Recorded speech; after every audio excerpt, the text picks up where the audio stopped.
The air in the packed courtroom was thick with tension as Judge Veronica Caldwell's voice rang out, booming over the murmurs of disbelief. "Order in the court," she commanded, but the noise refused to die down.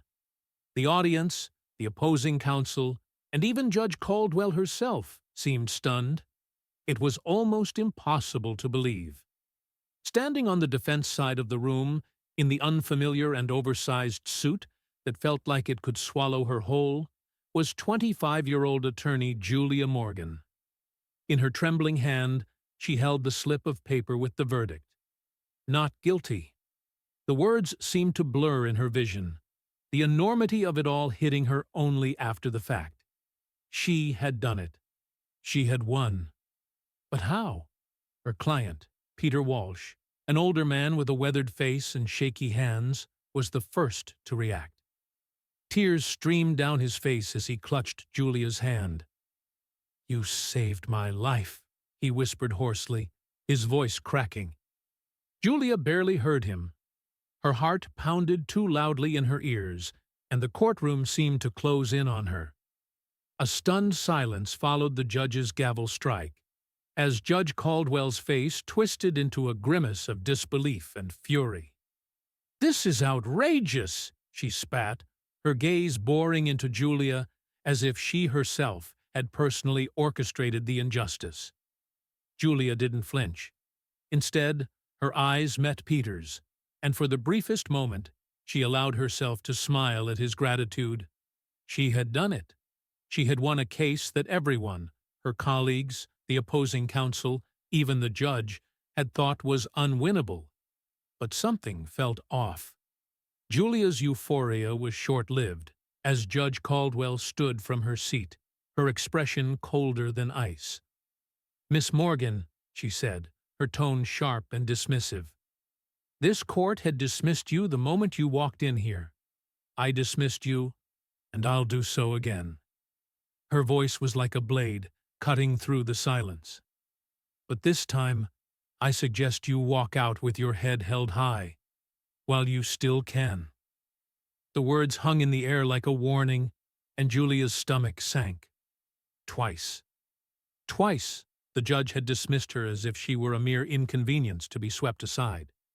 But now the tables had turned. The case had been won, the impossible made possible. But at what cost? What had truly shifted? Before Julia could contemplate it further, the courtroom erupted into chaos. The defense team and Peter's supporters stood, their applause and cheers echoing off the walls. Yet Julia felt out of place, her heart still racing as the eyes of the room turned to her. It had all started 6 weeks earlier, on a dreary Monday morning. Julia sat in the corner booth of a small cafe in downtown Chicago, staring at her phone screen. The law school diploma on her wall was a reminder of the steep student loans she still owed, and her first year as an attorney had been rough. The emails and calls she had been getting from clients seemed more like a distant echo rather than a promising start. Her phone buzzed with a new email, pro bono case, urgent inquiry, from her mentor, David Harrison. Julia hesitated before opening it. This was the kind of case no one wanted to touch. A local hardware store owner, Peter Walsh, had been accused of setting fire to his own store for insurance money. The evidence was damning. Security footage, eyewitness accounts, and Peter's financial struggles all pointed toward guilt. Yet, Peter insisted he was innocent. "This one's a long shot, kid," David's email read. "But I thought of you. Take a look." Julia read through the details, sighed, and tapped a reply. "I'll take it." Her first meeting with Peter was nothing like she had imagined. She expected a shrewd, calculating businessman trying to cover his tracks. Instead, she found a humble man in his late 50s, wearing a worn jacket and a kind smile. He shook his head sadly as Julia explained the case to him. "They all think I did it," Peter said, his voice tinged with defeat. "But I didn't. Ain't no use fighting what's already decided." Julia leaned forward, the weight of his words settling in her gut. "But you need to fight, Peter. Not just for the court, but for yourself. You've got to stand up and say the truth." Peter's gaze dropped to his hands. "My wife, God rest her soul. She loved that store. We built it together. If I don't fight, it's like I'm letting them bury her memory too." It was then that Julia knew she couldn't walk away. "All right, Peter," she said, pulling her legal pad closer. "Let's start with the facts." For the next week, Julia buried herself in the case, reviewing court transcripts, watching security footage over and over, and poring over financial records. The evidence against Peter seemed airtight. But then she saw something strange in the security footage. A man in the background of the shot wore a jacket with a plumbing company logo. The detail was small, easily overlooked by anyone else, but Julia's instincts told her something was off. She dug deeper. Pretending to be a customer, Julia called the plumbing company and asked about their uniforms. To her surprise, they had updated their logo 6 months prior to the fire. If the man in the footage had worn an outdated logo, it could mean the video had been doctored. This was the breakthrough she had been waiting for, but when she presented it to Judge Caldwell in a pre-trial hearing, the judge barely looked up from her papers. "Miss Morgan, your argument is speculative at best," she said dismissively, waving her hand as though Julia were wasting her time. "This court doesn't have time for wild theories. If you can't present solid evidence, I suggest you prepare your client for a guilty plea." Leaving the courtroom that day, Julia felt smaller than ever. Her firm wasn't fully backing her, and the judge seemed determined to dismiss her at every turn. David, ever the realist, had warned her, "Caldwell's tough on rookies, but you'll learn that." But Julia wasn't ready to give up. She spent sleepless nights digging through records, interviewing witnesses, and examining every scrap of evidence.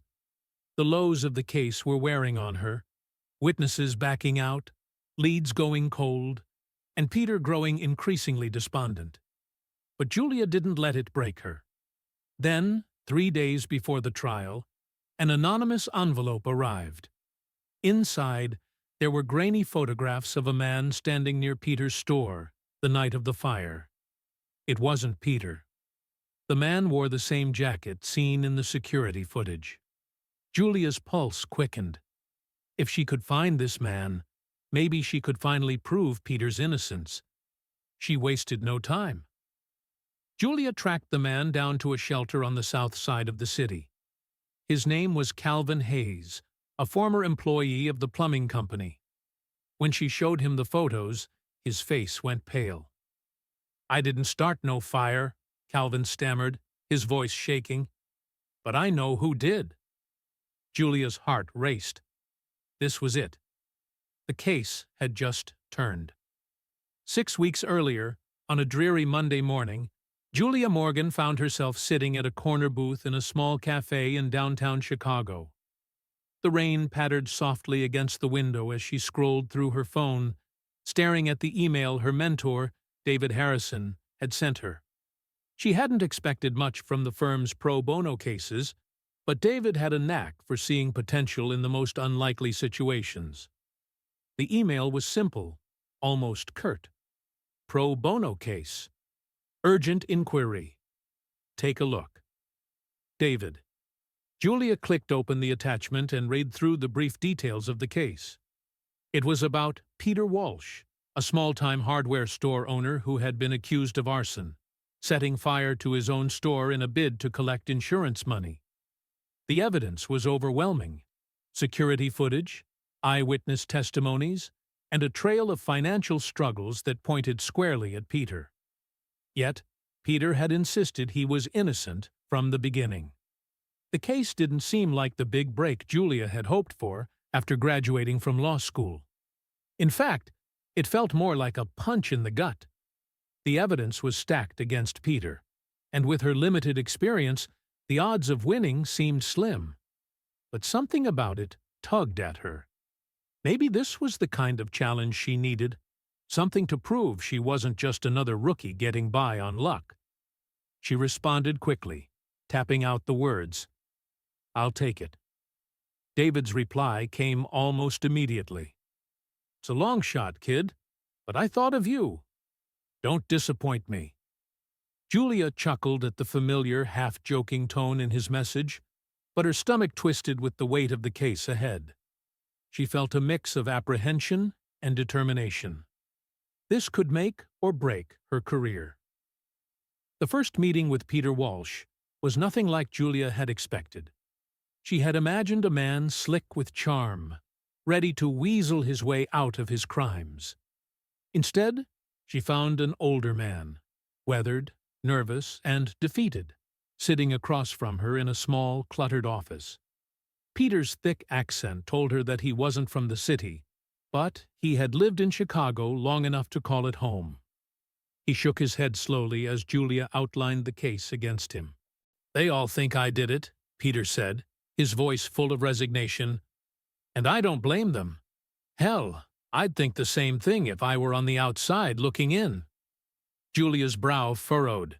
She had prepared herself for a man who would deny everything. But Peter wasn't doing that. His words were heavy, full of defeat.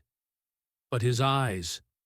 There was something in his eyes that didn't sit right with her.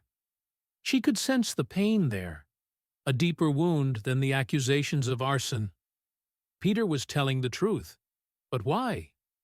Why would anyone deliberately set fire to the business they had worked so hard to build? "Why fight it if you're not guilty?" Julia asked gently.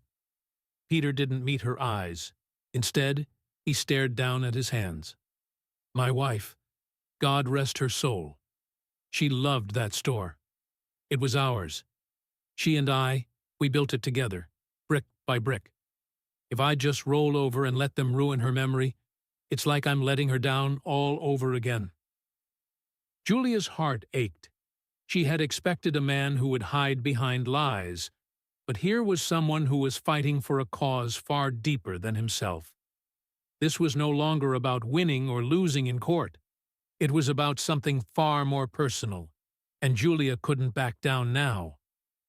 "All right, Peter," she said, drawing a breath to steady her nerves. "We'll fight it, but we have to start with the facts." For the next few days, Julia threw herself into the case. She spent countless hours going through the court transcripts, watching the security footage, and poring over financial records. The evidence against Peter seemed unassailable. But then, something caught her attention. In the security footage, there was a brief moment, a figure in the background, wearing a jacket with a plumbing company logo. It was a small detail, easily overlooked, but something about it nagged at her. Julia paused the video, rewound it, and examined the logo closely. It was a logo from a local plumbing company, but when she checked the company's history, she learned that they had updated their logo 6 months before the fire. That was the key detail. The man in the footage was wearing the old logo. Could the footage have been doctored? Julia's pulse quickened. This could be the break she needed. But she knew she had to tread carefully. This could be dismissed as a trivial detail unless she could prove the footage had been tampered with. She called the plumbing company, posing as a potential customer, and inquired about their uniforms. Sure enough, the employee confirmed that the company had undergone a rebranding 6 months prior. The old logo no longer existed, which meant the footage must have been altered. Excited but cautious, Julia went to her firm with the news. She presented her findings to her boss, David, but his response was far from enthusiastic. "Julia, it's a good lead," he said, rubbing his temple. "But you've got to remember, you're working with nothing but theory right now. Caldwell's not going to let you get away with this without hard evidence. You've got to stay focused." But Julia was undeterred. She wasn't going to let this go. There had to be something more, something hidden beneath the surface. This was her chance to prove herself, and she was going to take it. She spent the next few days digging through more records, interviewing witnesses, and keeping her eyes peeled for anything that could make a real difference. But the case was moving slowly. With every step forward, it felt like she was getting pushed 2 steps back. One night, as Julia was ready to give up for the day, she received an unexpected email, an anonymous tip with a photograph attached. The photo was grainy, but there was no mistaking the figure in it. A man standing near Peter's store, the night of the fire. The man wasn't Peter. Julia's heart raced as she zoomed in on the image. The man in the photo wore the same jacket from the footage, but the jacket was from the old logo. This was it. The man was Calvin Hayes, a former employee of the plumbing company. Julia's mind raced. She had to find him, and fast. She didn't wait another minute. Julia jumped into action, tracking Calvin to a shelter on the south side of Chicago. When she finally found him and showed him the photo, Calvin's face turned ashen. "I didn't start no fire," Calvin stammered, his voice shaking. "But I know who did." Julia's heart hammered in her chest. This was the break she needed. It was all coming together. Julia Morgan couldn't sleep that night. Her mind raced with everything she had uncovered in the past few days. Calvin Hayes, the man in the photograph, was the key to proving Peter Walsh's innocence.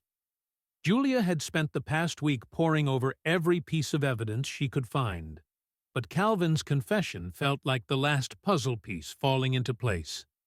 If he knew who had set the fire, if he could testify, they might have a chance. She couldn't waste any more time. Julia spent the morning getting the necessary paperwork together to meet with Calvin. If he was willing to testify, this could turn the tide. If not, all her hard work would have been for nothing. She had to make him see that the truth was the only way out for him. Calvin was a middle-aged man, gaunt, his clothes worn and tattered, clearly a product of hard living. He was sitting outside the shelter when Julia found him. The look of nervousness in his eyes was unmistakable. He had known the moment he saw the photo what she wanted from him, but he didn't seem eager to talk. "Miss Morgan," he said, almost apologetically, "I ain't the guy you're looking for. I'm just a witness. I didn't have nothing to do with the fire." Julia took a seat beside him on the bench, trying to keep her tone calm and friendly. "I know, Calvin. I'm not accusing you of anything, but I need your help. I need to know who did it." Calvin stared at the ground, chewing his lip nervously. "It's not that simple," he muttered, then looked around, his eyes darting nervously. "These people, Maddox, they don't let things like this go. If I talk, they'll make sure I regret it." Julia felt a pang of sympathy for him. He was scared. He had every right to be. Calvin wasn't the mastermind, but he had been a part of something far bigger than himself. "I know you're afraid," Julia said softly, "but you don't have to face this alone. The truth will set you free. You can testify. You can be part of bringing these people down before they hurt anyone else." Calvin's face hardened, and he looked Julia directly in the eyes for the first time. "I don't know who's behind all this, Miss Morgan, but I do know this. Maddox's men don't stop. You start poking at the wrong people, and they'll come for you. It's that simple." Julia had heard enough to understand that Calvin was in over his head, but he had information that could change the course of the case, and she couldn't back down now. "If you can help me, I'll make sure you get protection," Julia promised, her voice steady. "You won't be alone. I can make sure that nothing happens to you." For a moment, Calvin seemed to waver, but then he shook his head. "You don't get it, lady. This ain't a game. This is the real deal. I don't know how much I can help you." But Julia wasn't ready to give up on him just yet.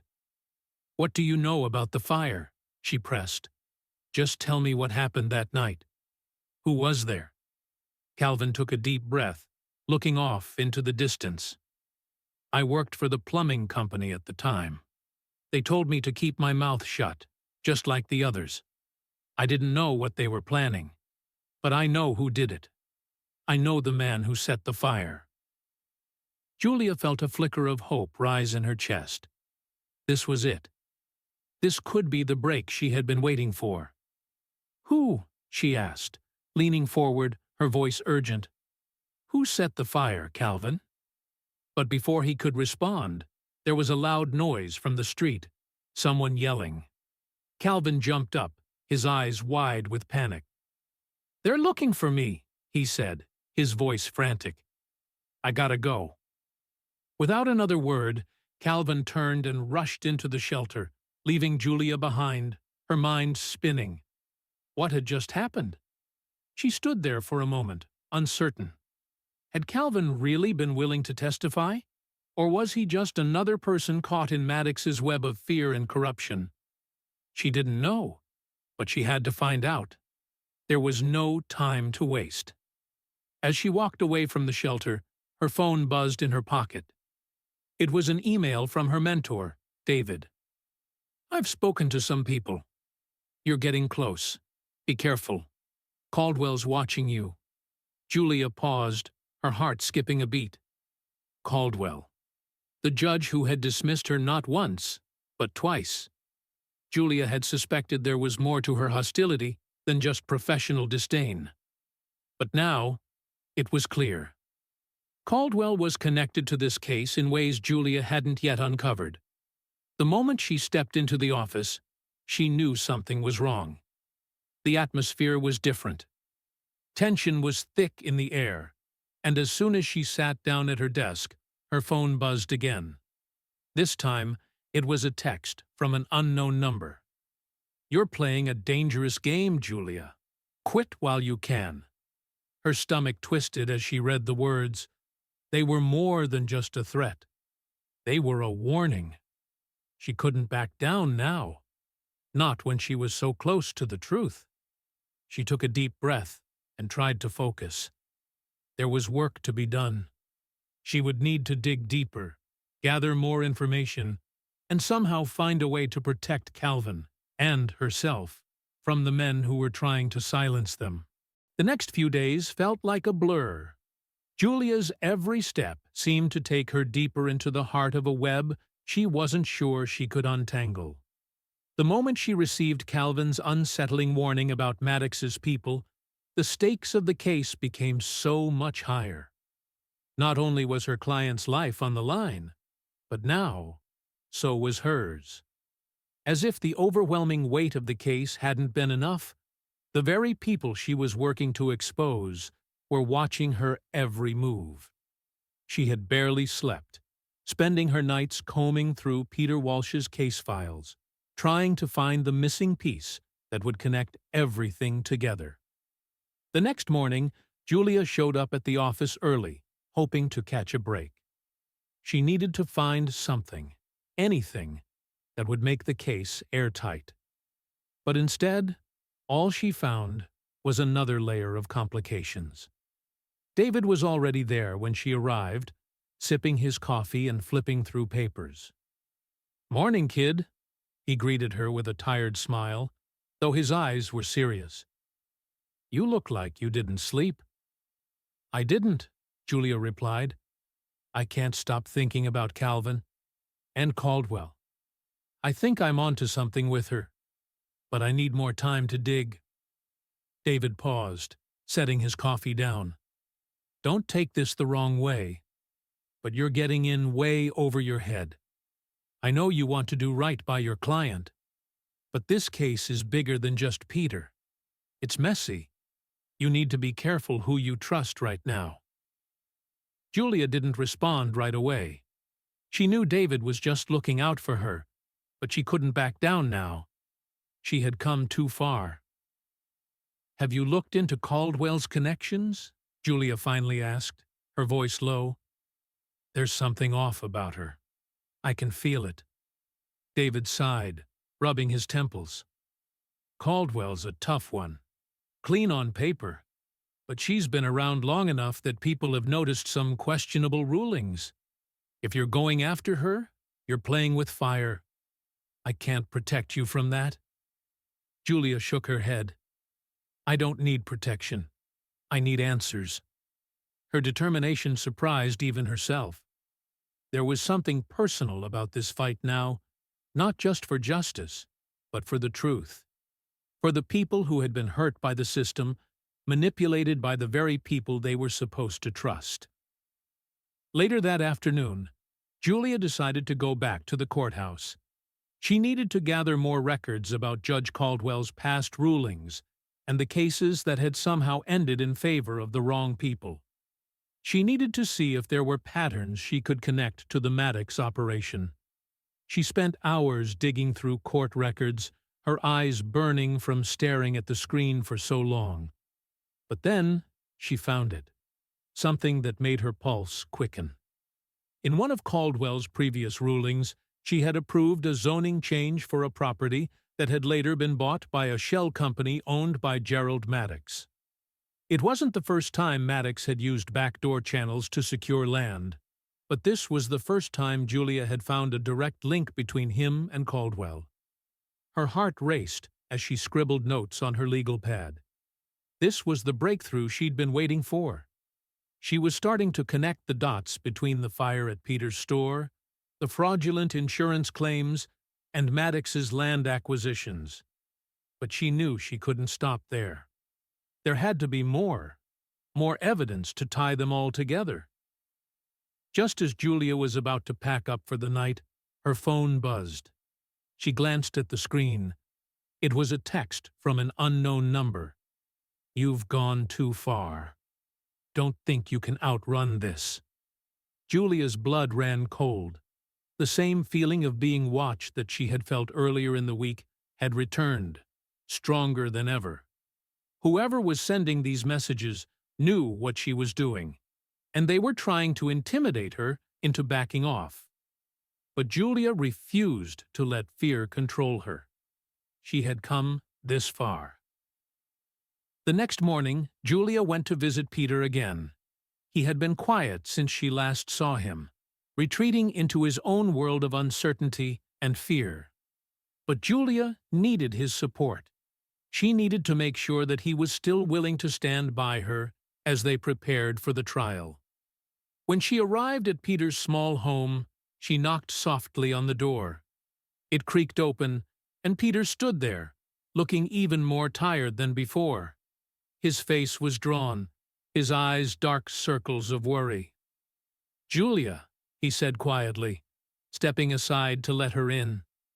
Peter led her into his cluttered living room. The old furniture was worn, and the air had a musty, damp smell to it. The place had seen better days, but it was home for Peter, a place where he had once shared his life with his wife. Julia could see the sadness in his eyes. "Have you been okay?" Julia asked, sitting down across from him. Peter sighed, running a hand through his thinning hair. "I don't know anymore. I appreciate everything you've done, Julia. I really do. But all this pressure, it's starting to break me down." Julia placed her hand on his. "I'm not going to let them break you. Not after everything you've been through." Peter gave a small, shaky smile. "I hope you're right. I don't know how much longer I can keep fighting. I thought I was going to lose everything." Julia's heart ached for him. This case was more than just about a store. It was about the life Peter had built with his wife, the dreams they had shared, and the memory of her that he was fighting to keep alive. "Peter, I've found something," Julia said, her voice low. "There's a connection between Maddox and Judge Caldwell. I think they've been working together to manipulate the system for years. If we can prove it, we can blow this wide open." Peter's eyes widened. "Caldwell?" he whispered. "You sure about this?" "I'm positive. But I need your help. I need you to stand by me through this. The truth is, the only thing that will set us free." Peter looked down at his hands, silent for a long moment. Finally, he nodded. "All right, Julia. I'm with you. Let's take them down." But even as Julia smiled at his words, she couldn't shake the feeling that they were being watched. The stakes had never been higher, and the danger was becoming very real. The days following Peter's confirmation of his support were a whirlwind. Julia barely had time to breathe as she dug deeper into the links between Judge Caldwell and Gerald Maddox. The closer she got to uncovering the truth, the more dangerous things became. Every document she found only deepened the conspiracy. Every interview she conducted seemed to bring her closer to the edge of something much larger than she had initially thought. She hadn't realized how much danger she was truly in until that night. It started with a simple phone call. The number was blocked, and the voice on the other end was low and unrecognizable. Julia's heart skipped when the words came through. "You don't know what you're dealing with, do you, Miss Morgan?" the voice rasped. "You think you can beat Maddox? You think you're the one who'll bring him down? It won't be that easy." The line went dead before she could respond. Julia's blood ran cold as the weight of those words sank in. This wasn't just about the case anymore. This was personal. Someone didn't want her digging any further. Julia sat frozen in her chair, staring at her phone. She knew she had no choice but to push on. She couldn't back down now. Not with so many lives at stake. Not with Peter's future hanging by a thread. The next day, Julia met with David to go over the latest developments. She had just uncovered a troubling piece of evidence. A list of political donations tied directly to Caldwell. Donations funneled through Maddox's shell companies. The connections were becoming impossible to ignore, and Julia was now certain that Caldwell wasn't just an unknowing bystander in Maddox's world. She was actively involved. David, however, didn't share Julia's excitement. When she presented the information to him, his face grew grave. "You need to be careful, Julia," he warned, his voice low and serious. "The deeper you dig, the more dangerous this becomes. Maddox has allies everywhere.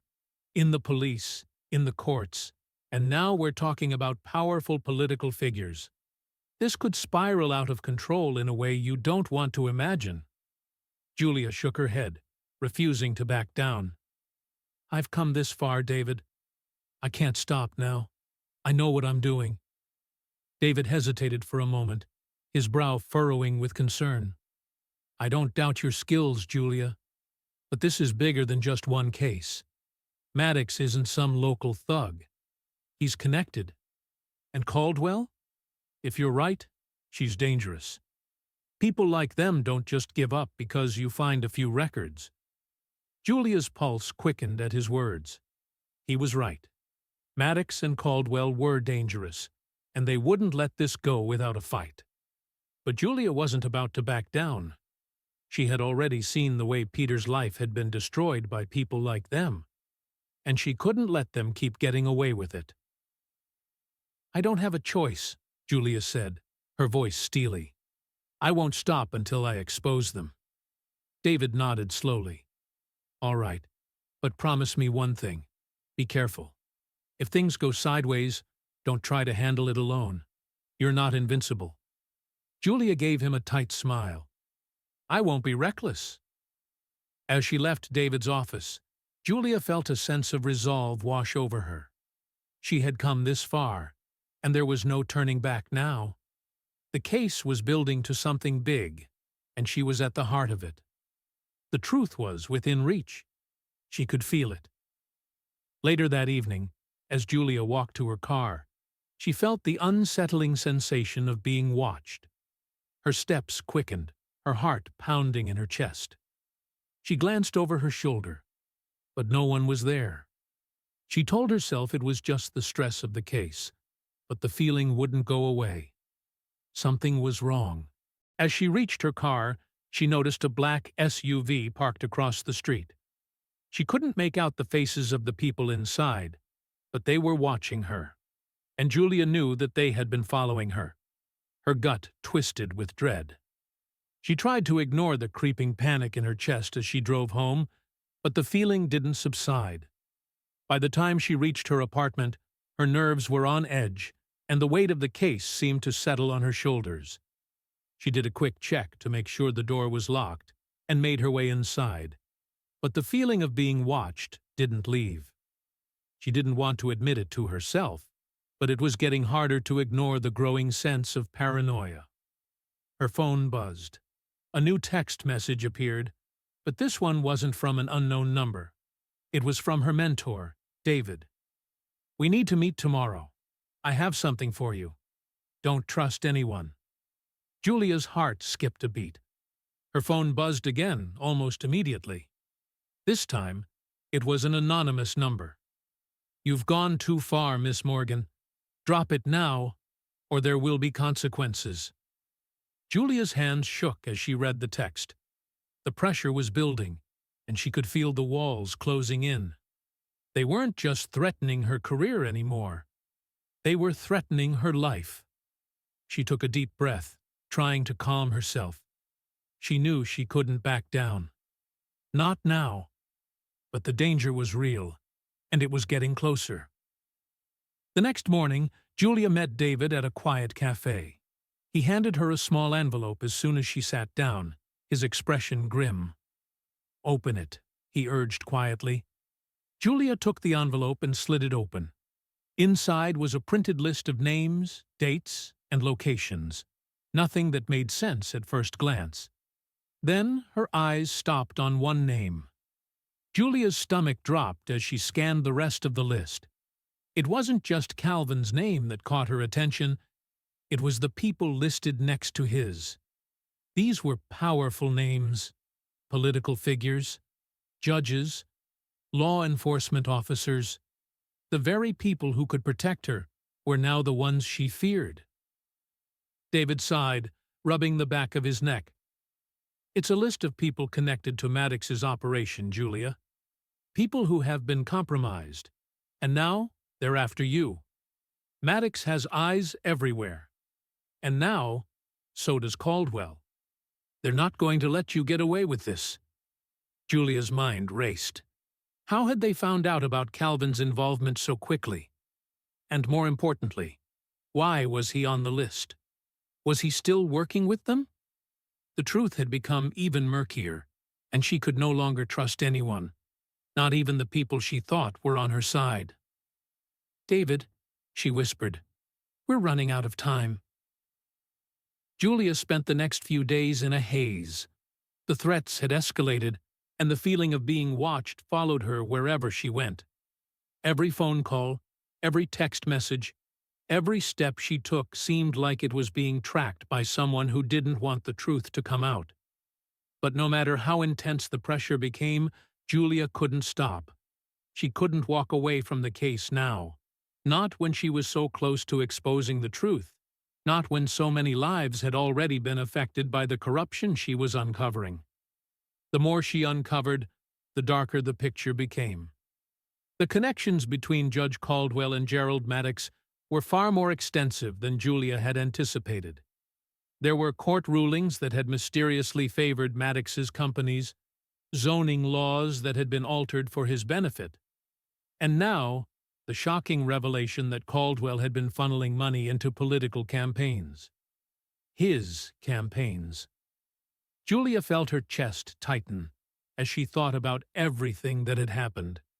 She had come so far, and yet it felt like the closer she got to the truth, the more dangerous the situation became. Then, one night, she received a phone call that would change everything. It was late, and Julia was at her apartment, reviewing documents. The case files and the information she had collected over the past few weeks were scattered across her desk, and she was trying to make sense of it all when her phone rang. She glanced at the screen. It was an unknown number. Her pulse quickened as she answered. Julia Morgan. There was a moment of silence before a low voice came through the line. "Miss Morgan, you've caused quite a stir. I think it's time we had a little chat." The voice was cold, controlled. Julia didn't recognize it, but it made her skin crawl. "I don't know what you think you're doing, but you're playing with fire," the voice continued. "You think you're smart, don't you? You think you've got us figured out. Well, you don't. Not yet." Julia's heart raced as she tried to stay calm. She had been expecting this moment, the point where the threats would turn into something real. "Who is this?" she demanded, her voice firm despite the fear curling in her stomach. "You'll find out soon enough. But for now, just know this. You're not going to win this one. It's too late. We've already decided what happens next." Before she could respond, the line went dead. Julia stood frozen for a moment, her phone still pressed to her ear. She tried to steady her breathing, but her mind was racing. They knew she was getting closer. Whoever was behind this, whoever was pulling the strings, wasn't going to let her win. But Julia wasn't ready to back down. Not yet. She had worked too hard to let fear dictate her next move. She had to keep going, even if it meant putting herself in more danger. That same night, she met with David at his office. He had been helping her put together the final pieces of the puzzle, gathering evidence that could link Caldwell to Maddox's empire of corruption. They had been working late, trying to find that one final piece of information that would bring everything together. David handed her a file that contained the final pieces of the puzzle: bank records, emails, and transcripts that tied Caldwell directly to the shell companies Maddox used to funnel money. "This is it, Julia," David said, his voice low and serious. "This is what we need. With this, we can take them both down. We can expose them." Julia nodded, her mind whirring as she processed the information. This was the moment they had been working toward, the moment when they could finally end Maddox and Caldwell's reign of corruption. But there was still one last obstacle to overcome. "We need to get this to the authorities," Julia said, her voice steady despite the adrenaline coursing through her veins. "We need to make sure this evidence gets into the right hands." David hesitated. "You're sure about this? Once we hand this over, there's no going back. You've got to be ready for the fallout." Julia met his eyes. "I'm ready. We've come this far. I won't stop now." The next morning, Julia and David arranged to meet with the FBI. They had set up a secure meeting, and Julia was determined to get the evidence into the right hands. She couldn't afford to waste any more time. Every second counted now. As they made their way through the busy streets of Chicago to the FBI office, Julia's mind raced. She could feel the weight of the case bearing down on her. It wasn't just about Peter Walsh anymore.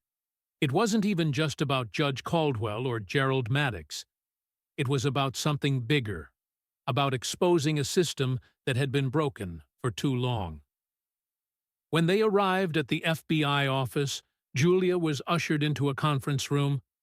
She could feel the eyes of the agents on her as they examined the evidence she had brought with her.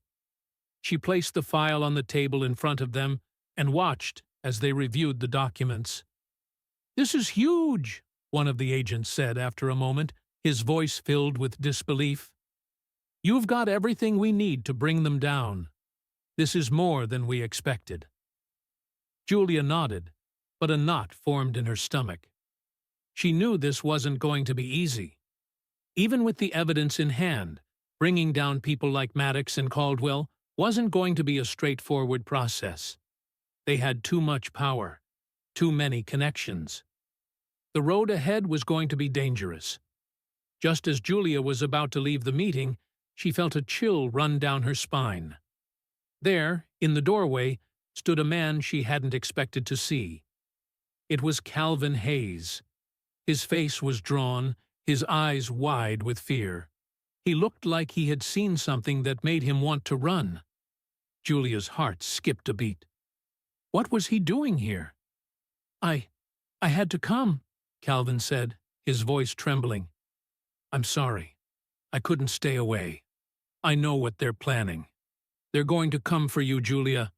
You're in danger." Julia's stomach twisted as she realized what he meant.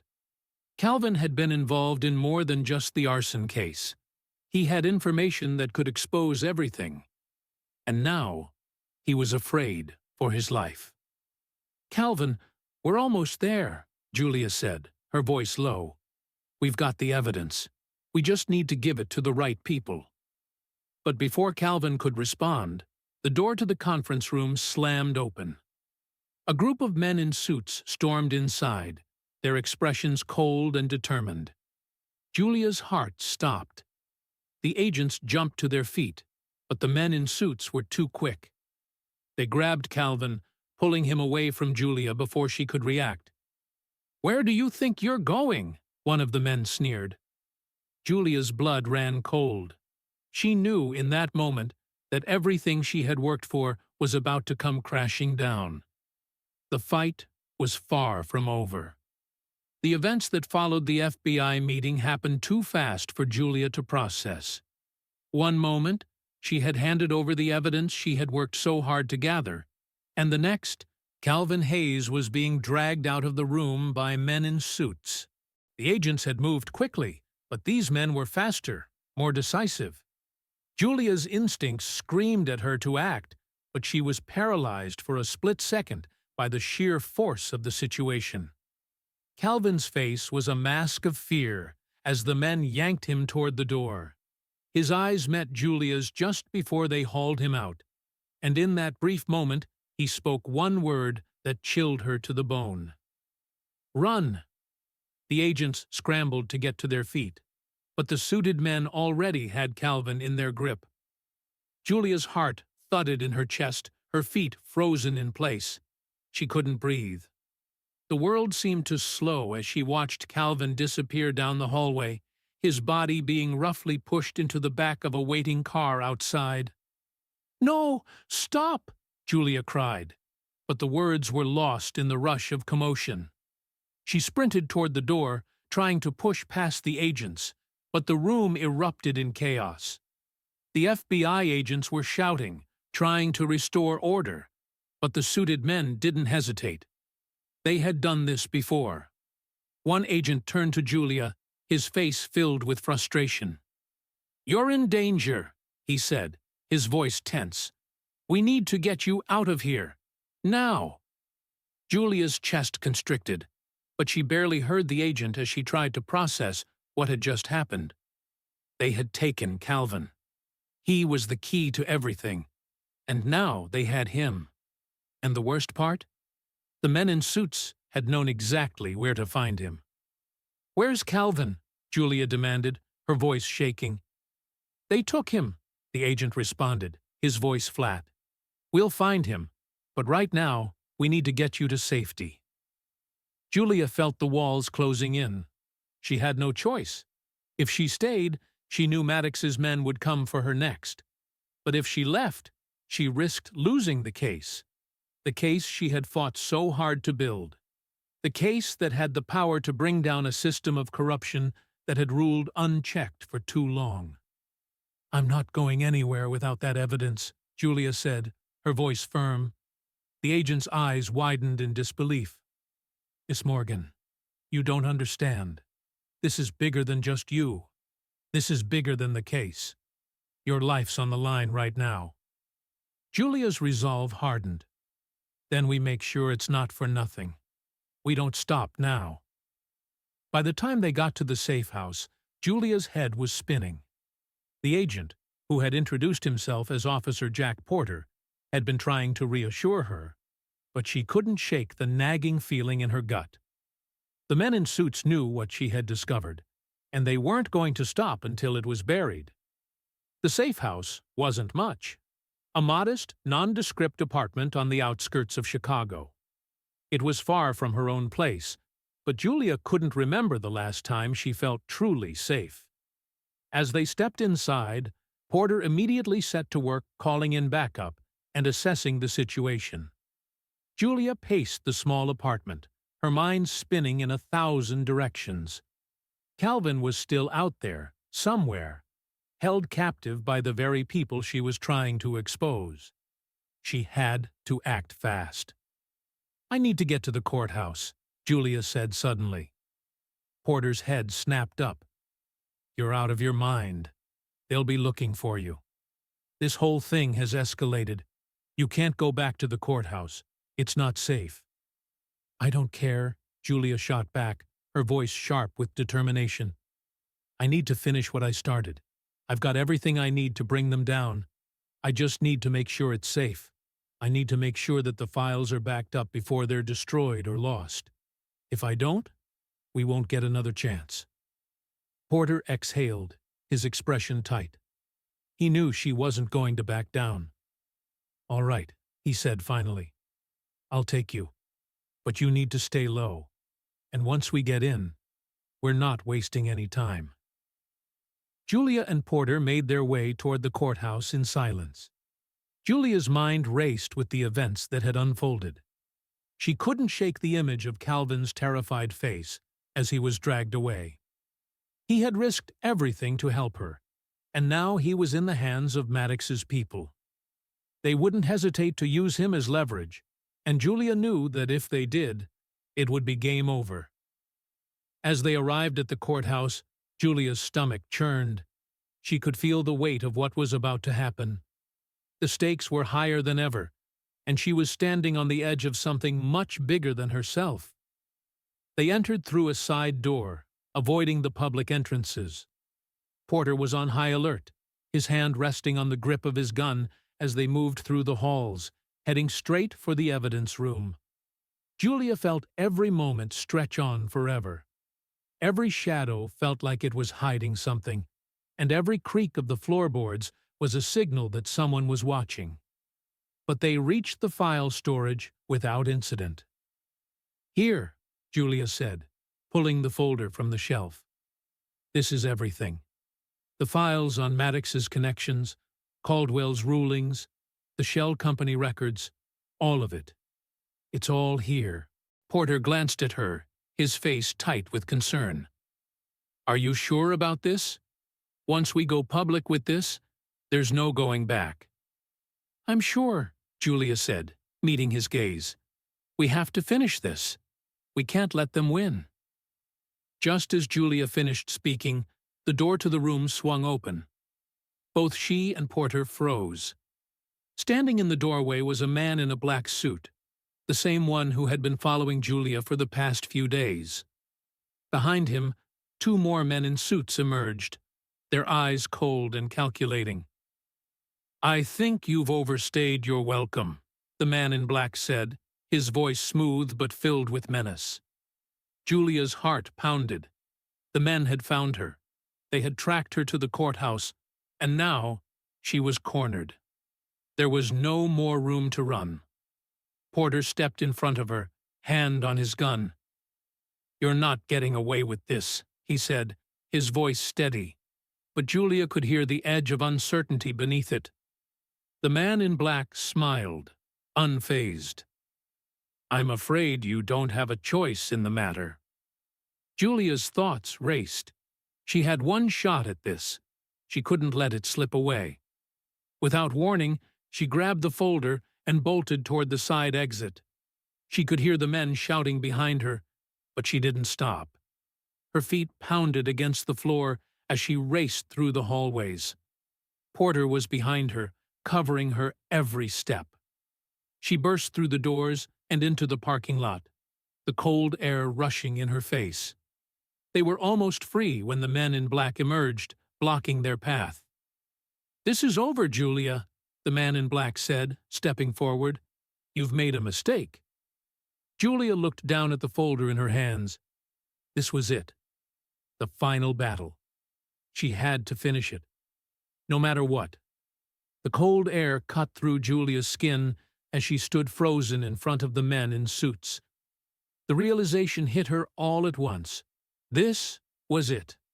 There was no more running, no more hiding. The game was up. The man in black, the one who had been shadowing her every move, took another step forward. His gaze was cold and predatory, as though he had already written her off. "You really thought you could win?" he sneered.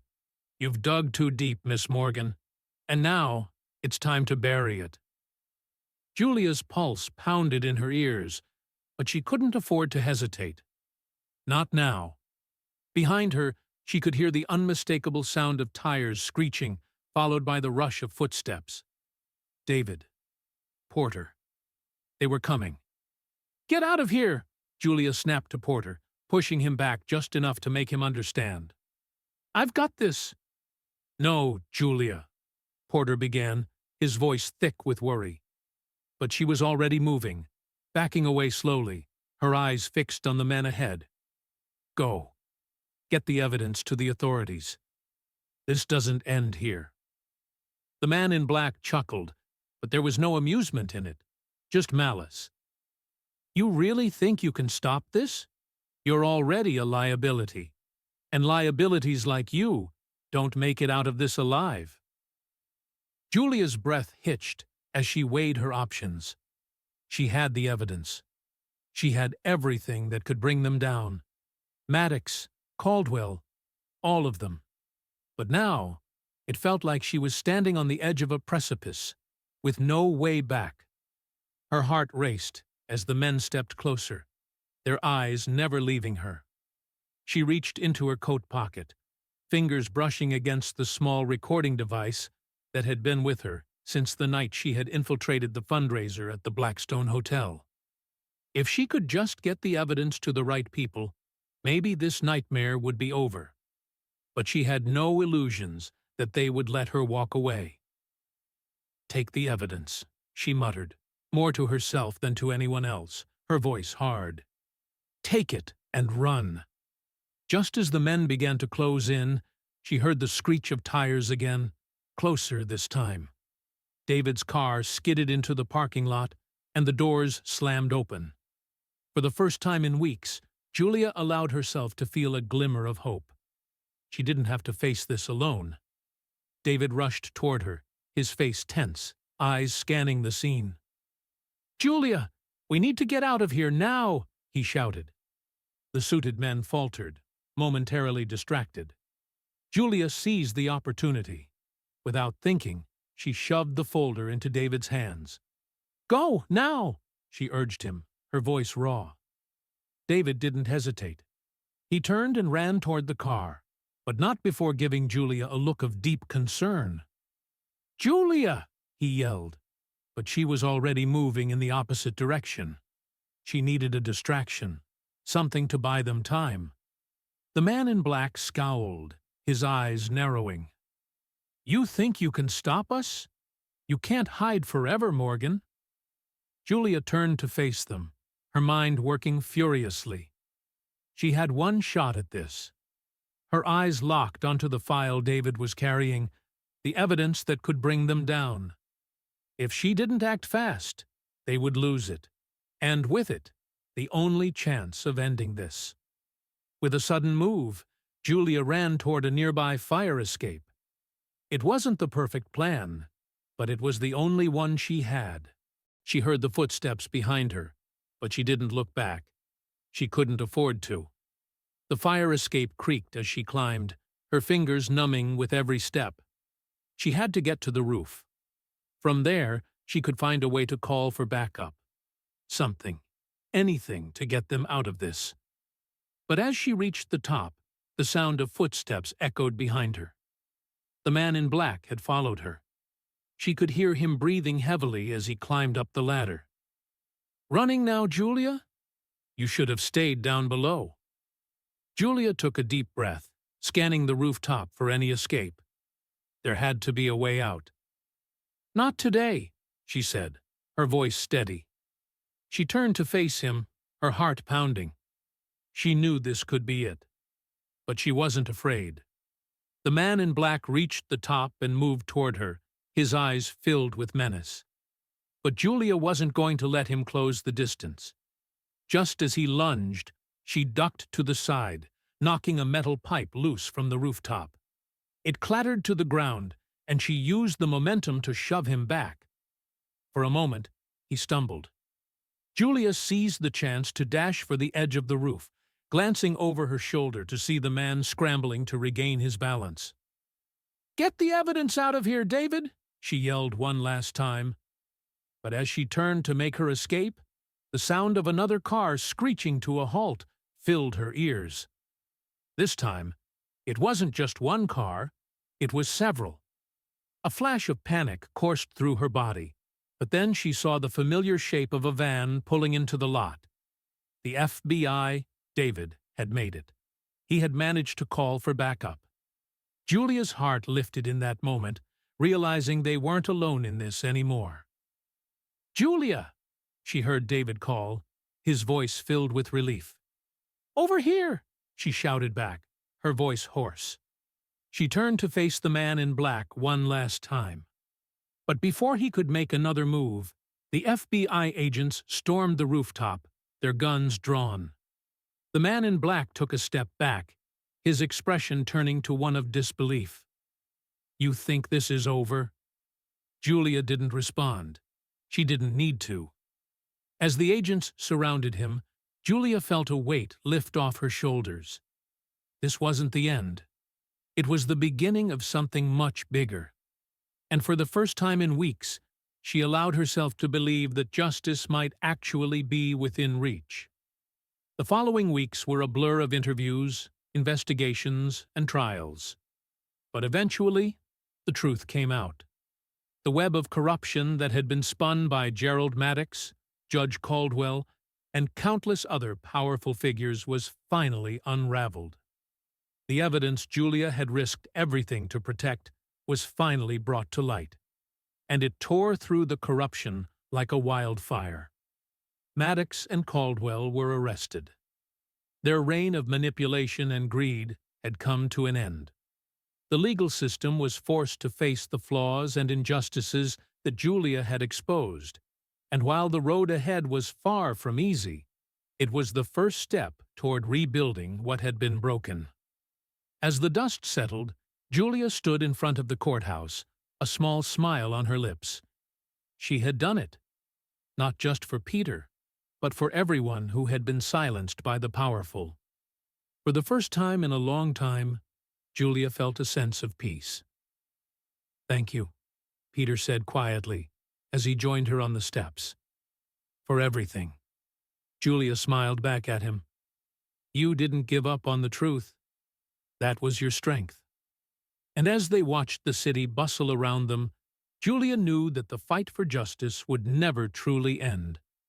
But for now, they had won. They had taken down the giants, and with that, the world felt a little bit safer. She was ready for whatever came next. The weeks following the trial were a whirlwind. Julia Morgan had always known that the fight for justice was never truly over, but she hadn't fully understood just how far-reaching the consequences of her actions would be.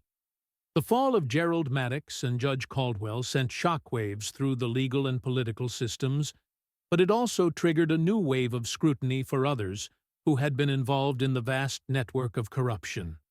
For Julia, the aftermath was a mix of relief and lingering unease. While the world around her celebrated the victory, she couldn't shake the feeling that she was still being watched. Every step she took seemed to echo with the consequences of the decisions she had made, and every phone call, every email, every glance in her direction felt like it was being scrutinized by someone, somewhere. The day after the trial ended, she sat at her desk, reviewing the piles of paperwork. The trial had been an exhausting marathon, but it was far from the end of the road. There were still questions to answer, details to be pieced together, and, most importantly, other cases that needed attention. David Harrison was in his office, poring over a new case when Julia knocked on his door. "Come in," David called out without looking up. Julia walked in, her expression serious. "David, we need to talk." He looked up at her, his brow furrowing slightly at the tense way she had spoken. "What's on your mind?" Julia took a seat across from him, setting down a file that contained her latest findings. I've been going through more of the evidence we uncovered during the trial. I've realized something. The corruption goes deeper than we thought. Much deeper. David exhaled, leaning back in his chair. I know. We knew this wasn't just about Maddox and Caldwell. These things don't happen in isolation. But why the sudden shift? Julia paused before answering, her voice tinged with concern. Because I'm starting to think that the people we brought down were just the tip of the iceberg. There are people, officials, politicians, judges, who were involved in these schemes for years. We've only scratched the surface, David. David looked thoughtful. So, what are you proposing? Julia's eyes hardened as she spoke. I'm proposing that we keep going. We can't let this die down now. The public deserves to know the full extent of what happened, and we can't let the ones behind this get away with it. David was quiet for a long moment. Julia could see the gears turning in his mind. You're not going to stop, are you? Julia shook her head. Not until I get to the truth. David let out a slow breath and nodded. All right, then we keep going. But we do it carefully, Julia. We've already exposed a lot, and you're right. There are more people involved, but this time, we take a more cautious approach. Julia knew David was right. She had been reckless before, and that had nearly cost her everything. But she couldn't stop now. The stakes were too high. There were still so many unanswered questions. The next few days were spent in a mix of strategic planning and quiet observation. Julia had learned quickly that sometimes silence could speak louder than words. They focused on gathering more information, digging into other cases and links to the Maddox network. It was methodical, painstaking work. And with each new piece of the puzzle, Julia felt the weight of the situation press down harder on her shoulders. One evening, Julia was working late at the office when her phone buzzed. She glanced at the screen and saw an unknown number. Her pulse quickened. After everything that had happened, she had learned to be cautious with phone calls from numbers she didn't recognize. She answered the call, her voice steady, despite the sense of unease creeping up her spine. Julia Morgan. There was a long pause on the other end before a voice spoke, one she hadn't heard in months. Julia, it's Carla Simmons. Julia's heart skipped a beat. Carla Simmons was an assistant U.S. attorney who had helped with some of the early parts of the investigation against Maddox. She had been a trusted ally, but since the trial ended, they had lost touch. Carla, Julia said, trying to keep her voice neutral. It's been a while. What's going on? I need to see you, Carla said, her voice low. It's important. Julia's mind raced. Something was wrong. Where? Meet me at the usual spot, Carla replied. I'll explain everything when you get here, but don't tell anyone. It's not safe. The tension in Carla's voice was unmistakable. Julia didn't hesitate. She grabbed her coat and headed out the door, her heart pounding in her chest. As she made her way to the meeting spot, Julia couldn't shake the feeling that she was about to walk into something much bigger than she could have anticipated. She had been following the trail of corruption, but now it seemed like it was leading her to something new, a new, darker chapter. When Julia arrived, she found Carla waiting for her in a quiet cafe on the edge of town. Carla's face was grim, her expression unreadable. I've been digging, Carla said quietly, after Julia had taken a seat across from her. I didn't want to believe it, but I've uncovered something. Something I think you should see. Julia leaned forward, her hands gripping the edge of the table. What is it? Carla slid a file across the table. It was thick with documents, reports, and photographs, everything that Julia had been hoping for, and more. This, Carla said, her voice steady but laced with urgency, This is the next phase of the investigation, and it's going to blow everything wide open. Julia opened the file and began scanning the documents, her breath catching in her throat. The names on the pages, powerful people from both sides of the law, had been hiding their ties to the Maddox network for years. But the most shocking part? There was a plan, a proposal that had been in the works for months, aiming to consolidate control over several city districts, using the very corruption they had been fighting to destroy. Julia's mind raced as she absorbed the information. This was much worse than she had imagined. The power structures she thought had been dismantled were still very much in place, and they were preparing to rise again. "We can't let this happen," Julia said, her voice filled with resolve. "We have to stop them." Carla nodded. "That's why I called you. We're not done yet, but we need to be strategic. This goes all the way to the top. The people we're dealing with won't stop until they have everything. And we can't do this alone."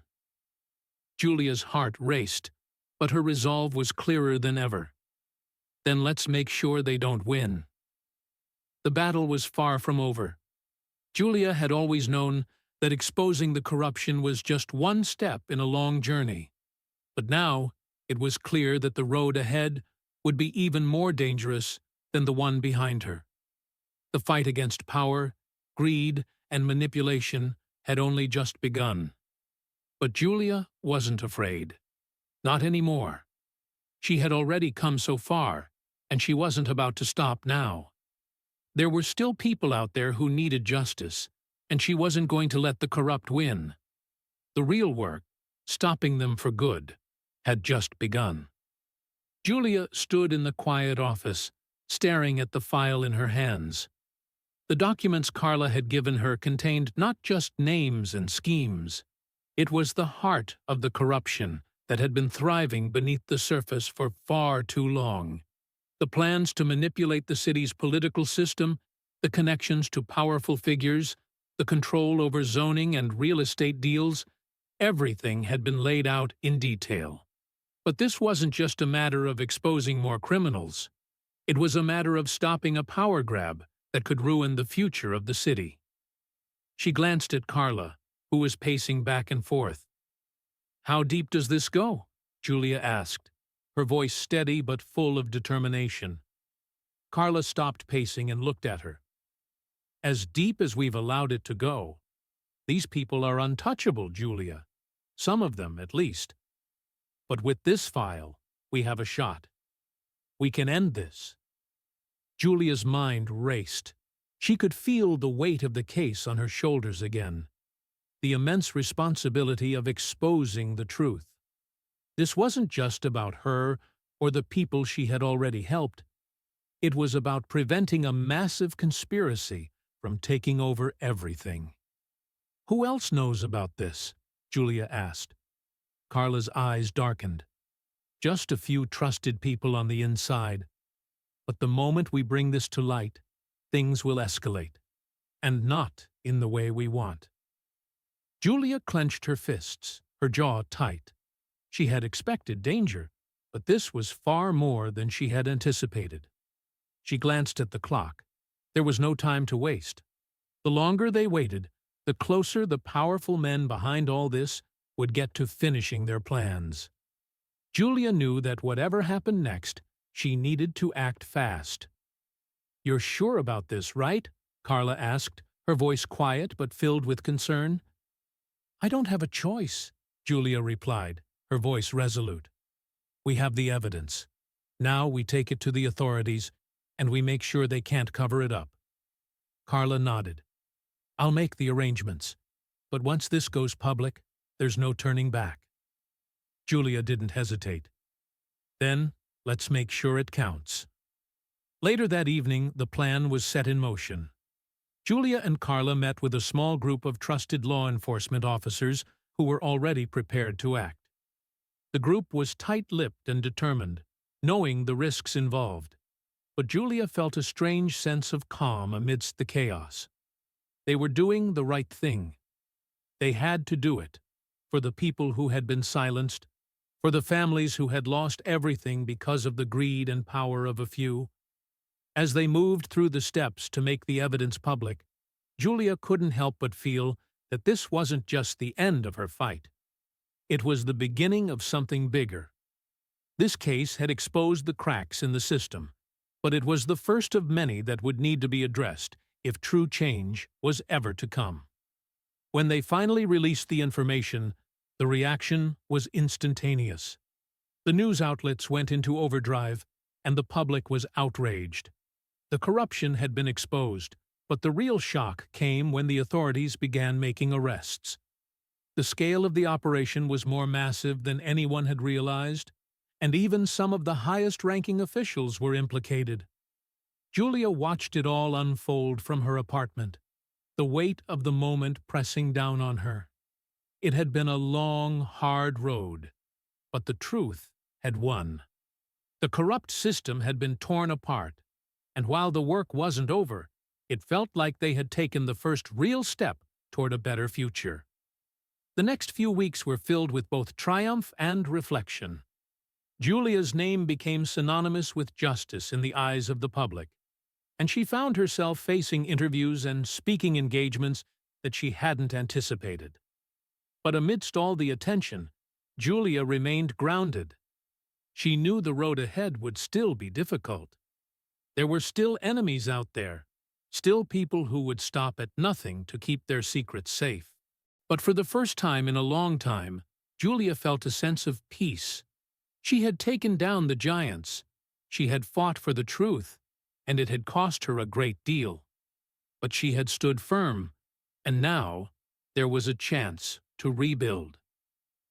One evening, as Julia walked down the courthouse steps, she felt a hand on her shoulder.